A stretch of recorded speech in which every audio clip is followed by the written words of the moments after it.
বাংলাদেশ সেনাবাহিনী এই খুনি হাসিনা পলায়ন পর তারা যে মানুষকে হয়রানি করতেছে, যে মানুষের উপর তারা চড়াও হচ্ছে, এটা সুস্পষ্ট বেআইনি এবং এটা ছিল সুস্পষ্ট অন্যায়।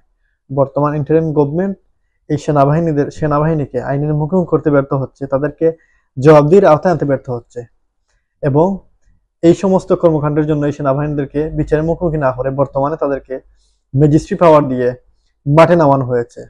তার মানে কি, বর্তমানে এই অন্তর্বর্তীকালীন সরকার আইন শৃঙ্খলা বাহিনী এবং আইনের শাসন প্রতিষ্ঠা করতে ব্যর্থ এবং বর্তমানে এই সেনাবাহিনীকে যে ম্যাজিস্ট্রি পাওয়ার দেওয়া হয়েছে, আমি মনে করি এই পাওয়ার পাওয়ার পর তারা আরো বেপরোয়া হয়ে পড়বে এবং এই ক্ষমতার অপব্যবহার করবে।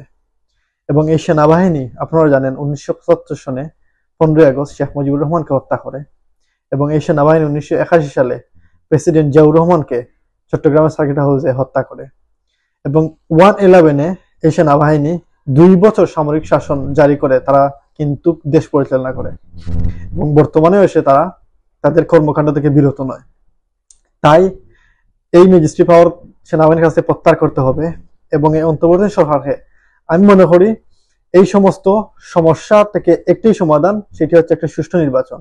তাই এই অন্তর্বর্তীকালীন সরকারকে আমি আহ্বান করব অনতিবিলম্বে একটি নিরপেক্ষ, নির্দলীয় একটি সুষ্ঠু নির্বাচন দিয়ে গণতান্ত্রিকভাবে ক্ষমতা হস্তান্তর করুন।